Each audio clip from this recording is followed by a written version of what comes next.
Bienvenidos a este podcast realizado en el marco de la Maestría en Psicología y Salud Mental.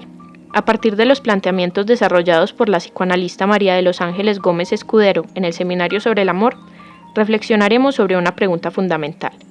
¿Qué nos enseña el caso Dora acerca del amor y el deseo? Para abordar esta cuestión, realizaremos un recorrido que inicia en Platón, pasa por Freud y culmina en Lacan, tomando como eje el caso Dora, uno de los casos clínicos más importantes de Freud. Aquí tendremos como invitada especial a Isabela, quien nos dará unos aportes respecto al caso Dora, especialmente respecto a lo que Lacan tuvo para decir. Empecemos por esta pregunta: ¿por qué el amor nace de una falta?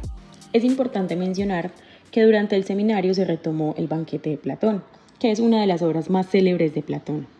En esto encontramos el mito relatado por Aristófanes, donde cuenta que los seres humanos originales eran esferas perfectas, con 4 brazos, 4 piernas y 2 rostros.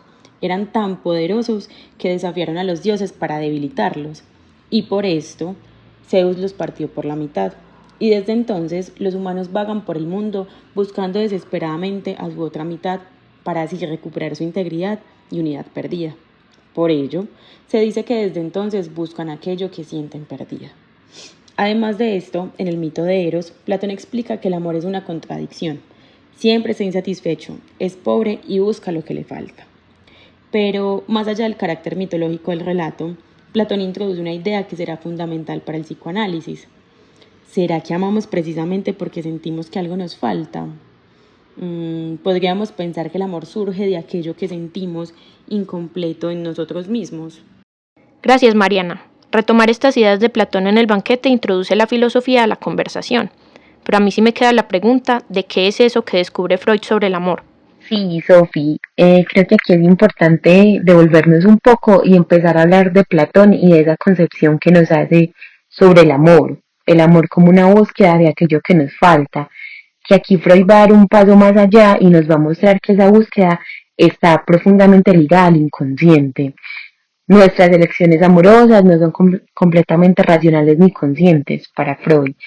Los vínculos que nosotros estamos construyendo siempre están atravesados por experiencias infantiles, identificaciones y deseos que muchas veces incluso nosotros mismos desconocemos. Por eso, cuando nosotros creemos elegir libremente a quién amar, también está participando aspectos de nuestra historia psíquica que no siempre reconocemos, y eso es súper importante tenerlo pues ahí como en cuenta.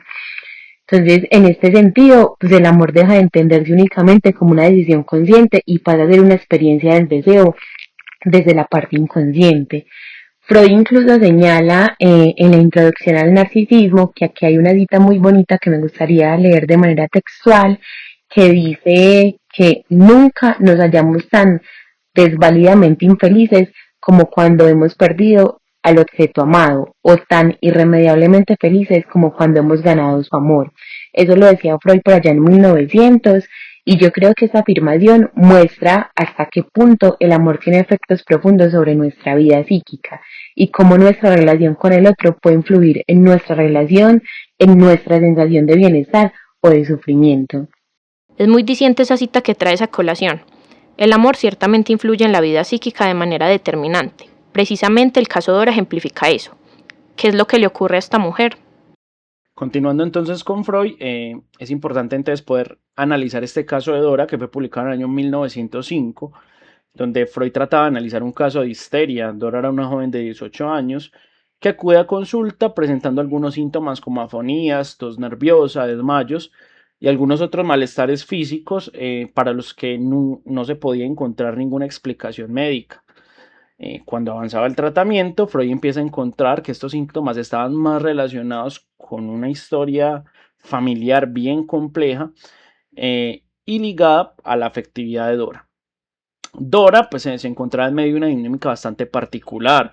Su padre mantenía una relación cercana con la señora K, mientras que el señor K, esposo de esta mujer, mostraba interés hacia Dora e incluso realizó algunos acercamientos que ella rechazaba. Esta situación empezó a generar en Dora cierto malestar, y este malestar empezó a expresarse a través de los síntomas que ella venía manifestando. En este caso, Freud empieza a mostrar que el sufrimiento de Dora no puede entenderse únicamente por los hechos que vivió, sino que hay que entenderlo también en el lugar que empieza a ocupar ella dentro de esta red de relaciones. Más allá de una historia clínica, estamos ante una historia que está atravesada por preguntas sobre el amor. Aquí aparece una idea muy importante para el psicoanálisis, que amar no es solamente sentir afecto por alguien, implica también buscar un lugar en el deseo del otro, querer ser visto, reconocido, valorado, etc. En Dora aparecen preguntas que son preguntas que nos podemos realizar actualmente sobre qué lugar ocupa, por ejemplo, para su padre, en el caso de Dora, qué representa para el señor K, qué busca ella en estos vínculos. Por eso, una lectura muy interesante que se puede hacer del caso es que Dora de alguna manera se enfrentaba constantemente a formas de amor que la dejaban por fuera. Observa cómo su padre dirige su interés hacia la señora K, mientras que ella queda relegada dentro de esa dinámica. Eso empieza a generar sentimientos de decepción, sentimientos de celo, de rechazo, algún tipo de ambivalencia que de alguna manera terminaban teniendo efectos sobre su vida psíquica y que finalmente pues la llevan a la consulta con Freud. Permite este caso de alguna manera también comprender la transferencia durante el análisis. Dora comienza a reproducir con Freud formas de relacionarse que estaban presentes en otros vínculos que ella había tenido en su vida. Freud reconoce después que no logró comprender del todo este fenómeno y Dora termina abandonando el tratamiento. Básicamente, pues este es el caso, me parece supremamente interesante que podamos seguir haciendo análisis desde ahí. Ya bien entrados en psicoanálisis, con estos aportes de Santiago respecto a las elaboraciones freudianas del caso, ¿qué aporta Lacan a la lectura del mismo? Antes de hablar de la lectura que Lacan realiza al caso Dora, creo que es muy importante entender lo que Freud dijo del caso Dora, y aquí es importante hacer como unas precisiones que tal vez a Santiago se le pasó mencionar. La primera es que Freud concluye que los síntomas de Dora están ligados a conflictos amorosos y sexuales inconscientes y reconoce la importancia de la transferencia tras el abandono del tratamiento. También hacia el final del caso, Freud plantea que Dora sostenía deseos amorosos y sexuales hacia la señora K, aunque esta dimensión no llega a ser plenamente elaborada en el análisis. La lectura entonces que hace Lacan retoma el movimiento mismo del caso para señalar dónde la dialéctica analítica se detiene y qué consecuencias tiene esto para la dirección de la cura. Para Lacan, la experiencia analítica tiene una estructura dialéctica. La sola presencia del analista introduce una interlocución que hace posible el despliegue de la verdad del sujeto. El análisis avanza mediante inversiones dialécticas, momentos en los que una posición subjetiva se conmueve y da lugar a una nueva articulación de la verdad. En el primer tiempo del análisis, Dora se presenta a partir de una queja, relata la relación entre su padre y la señora K y denuncia el lugar que ocupa en este arreglo, como si hubiera sido pues entregada al señor K para sostener los intereses de los adultos, que en este caso sería su padre y la señora K. La primera inversión se produce cuando Freud introduce una pregunta decisiva de cuál es su parte en todo esto. Con eso y con esa pregunta ella queda convocada a interrogar su propia posición en la escena que denuncia. A partir de allí emerge un segundo desarrollo de la verdad. Dora no solamente padece esa configuración, participa de ella. Su presencia contribuye a sostener el vínculo entre su padre y la señora K. En este momento aparecen los celos, pero Lacan observa que esos celos remiten a una cuestión más compleja.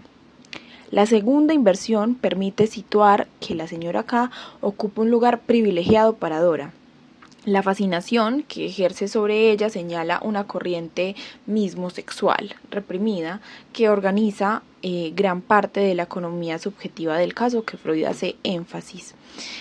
La tercera inversión dialéctica debería conducir al reconocimiento de la función que la señora K tiene para Dora, y allí se encuentra, según Lacan, el verdadero núcleo de la interrogación histérica. Dora busca en la señora K una respuesta acerca de la feminidad de la mujer. Lo que está en juego es una pregunta dirigida al deseo del otro. ¿Qué hace que una mujer sea deseable? ¿Qué ama un hombre en una mujer? ¿Qué encarna la señora K para suscitar el deseo de su padre? Es justamente en este punto donde Lacan sitúa el límite de Freud. La cura se interrumpe antes de que Dora pueda recorrer plenamente esta pregunta. Freud no acompaña hasta el final la función que la señora K tiene para la economía deseante de Dora, y la tercera inversión pues se queda suspendida. Esta detención se expresa también en el nivel de la transferencia. Lacan considera que la transferencia que conduce al abandono del tratamiento revela algo de la posición del analista. Por una parte, Freud encuentra un obstáculo en la cuestión de la homosexualidad femenina, y por otra, su contratransferencia lo lleva a identificarse con el señor K. En esa identificación, Freud queda capturado por una determinada lectura del deseo de Dora y pierde de vista la pregunta que orienta la búsqueda de Dora. La transferencia adquiere entonces un valor clínico fundamental. Para Lacan, ella señala los puntos en los que la dialéctica del análisis se inmoviliza para que la pregunta inconsciente continúe su elaboración. A través del esquema L, Lacan formaliza la posición de Dora dentro de esta estructura. Dora se sitúa entre su padre y la señora K, al tiempo que se identifica con el señor K. Esta identificación le permite sostener una relación particular con la señora K y aproximarse a aquello que busca en ella. La señora K aparece entonces como un soporte de una pregunta que organiza toda la subjetividad de Dora, que es una mujer para el deseo de un hombre. La escena de la bofetada adquiere aquí una importancia decisiva. Cuando el señor K afirma que su esposa no significa nada para él, la función mediadora de la señora K se derrumba. La estructura triangular que sostenía la posición subjetiva de Dora se desarticula. Lacan lee la bofetada como un pasaje al acto que sanciona la caída de esa escena. El montaje que permitía sostener la pregunta histérica queda interrumpida de manera abrupta. Por eso, para Lacan, el caso Dora gira alrededor de la cuestión de la feminidad. La histérica interroga aquello que no encuentra una inscripción plena en el orden simbólico. El falo aparece como un significante privilegiado de ese orden, mientras que la posición femenina se presenta bajo la forma de una pregunta. Dora intenta responderla mediante distintas construcciones imaginarias, sosteniendo ciertos vínculos, identificándose con determinadas figuras o colocando al señor K en una función fálica dentro de la escena. Desde una perspectiva ética y técnica, Lacan extrae una enseñanza fundamental. La transferencia indica los modos por los cuales el sujeto constituye sus objetos y también señala los momentos en que el analista extravía su función. La tarea del analista consiste en sostener el lugar que permita el despliegue de la palabra y la emergencia del deseo, sin ocupar la posición de ideal ni dirigir al sujeto hacia una respuesta predeterminada. En suma, la relectura lacaniana de Dora muestra cómo la transferencia, la estructura y la dialéctica organizan la experiencia analítica. Allí donde Freud encontró un límite, Lacan situó una pregunta abierta, la pregunta histérica por la otra mujer, por la feminidad, articulada al deseo del otro y sostenida por la función que la señora K ocupa en la economía subjetiva de Dora. Yo creo que después de hacer este recorrido, quisiera preguntarles qué enseñanzas creen que deja el caso de Dora para la clínica psicológica. No, por supuesto que del caso de Dora podemos tener muchos aprendizajes, pero yo me quedaría con el hecho de que es importante comenzar a reconocer que el analista no ocupa un lugar neutro en la interacción con el consultante o con el paciente. Siempre es ubicado en algún lugar consciente o inconscientemente. Y esta posición en la que ubica el analista pues está mediada por su historia afectiva. Entonces me parece que es importante empezar a reconocer eso dentro del trabajo, no como alguien que no tiene ningún tipo de incidencia en el proceso de los consultantes del paciente, sino que sí hay una incidencia y que esa puede ser consciente o inconsciente.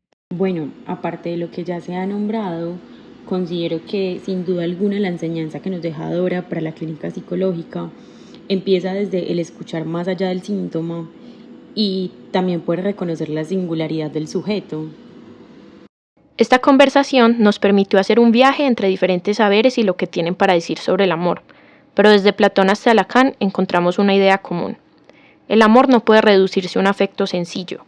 La experiencia del amor es claramente estructurante, como la falta. Lo dijo Lacan, toda demanda es una demanda de amor, por lo que este tema no puede recibir el estatuto de los demás. Para Platón, el amor aparece como búsqueda de lo que falta y ciertamente Lacan no se extravía de esa idea en sus elaboraciones. En Freud, el amor es una manifestación del deseo inconsciente, y Lacan va un paso más allá para decir que el amar es una experiencia marcada por la imposibilidad de completar al otro o completarse vía el otro.